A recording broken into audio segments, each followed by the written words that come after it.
नमस्कार। गाड़ी का कूलेंट लेवल कम क्यों हो जाता है? ये एक ऐसा सवाल है जो काफी लोगों को परेशान करता है। जी हाँ, बिल्कुल। और ये जानना जरूरी भी है क्योंकि कूलिंग सिस्टम गाड़ी के इंजन के लिए बहुत महत्वपूर्ण है। बिल्कुल। आज हमारे पास जो जानकारी है उसमें इसी समस्या के मुख्य कारणों और उनके समाधानों पर बात की गई है। हाँ, इसमें काफी तफसील से बताया गया है। तो आइए इसी जानकारी को थोड़ा खोलते हैं, समझने की कोशिश करते हैं कि आखिर ये कूलेंट गायब कहाँ हो जाता है। और अगर कम हो रहा है तो क्या कदम उठाने चाहिए? सही कहा, क्योंकि ये कभी-कभी किसी बड़ी प्रॉब्लम का साइन भी हो सकता है ना। बिल्कुल हो सकता है। तो जानकारी के हिसाब से सबसे पहली और आम वजह क्या बताई गई है? लीक होना। जी, लीक्स मतलब कूलेंट का सिस्टम से बाहर निकलना। ये बाहरी लीक हो सकता है। बाहरी लीक मतलब कहाँ से? जैसे रेडिएटर से या जो पानी वाले पाइप होते हैं होसेस, उनसे।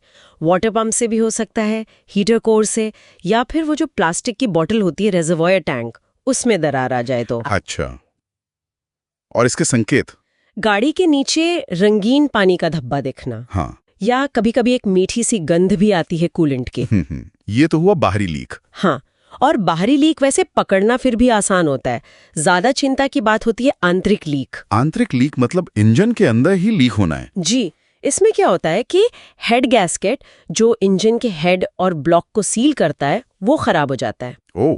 और कूलेंट इंजन के कंबस्शन चेंबर में या फिर इंजन ऑयल के साथ मिक्स होने लगता है। तो मतलब अगर गाड़ी के नीचे कोई लीक ना भी दिखे तब भी कूलेंट कम हो सकता है? हाँ, बिल्कुल। और ये ज्यादा गंभीर मामला है। तो इसके लक्षण क्या होते हैं फिर? कैसे पता चलेगा? देखिए, इसके कुछ साफ संकेत है, जैसे एग्जॉस्ट पाइप से लगातार सफेद धुआं निकलना। सफेद धुआं जैसे सर्दियों में निकलता है वैसा? नहीं, ये अलग होता है। ये गाढ़ा और लगातार होता है क्योंकि कूलेंट जल रहा होता है। दूसरा, इंजन ऑयल चेक करने पर वो दूधिया या कॉफी जैसा दिखेगा। अच्छा, क्योंकि उसमें कूलेंट मिल गया है। बिल्कुल।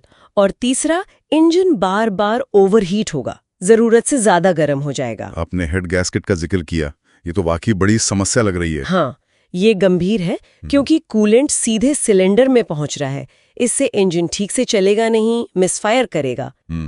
और जैसा आपने कहा, सफेद धुआं और ओवरहीटिंग, ये सब इसी से जुड़ा है? जी, लगातार ओवरहीटिंग से भी हेड गैस्केट खराब हो सकता है, तो ये दोनों तरफ से जुड़ा है। अच्छा, लीक और हेड गैस्केट के अलावा क्या कूलेंट सिर्फ भाप बनकर भी उड़ सकता है? हाँ, थोड़ी मात्रा में वाष्पीकरण यानी इवेपोरेशन होना सामान्य है, खासकर गर्म मौसम में। लेकिन अगर ज्यादा हो रहा हो तो अक्सर इसकी वजह रेडिएटर कैप होती है।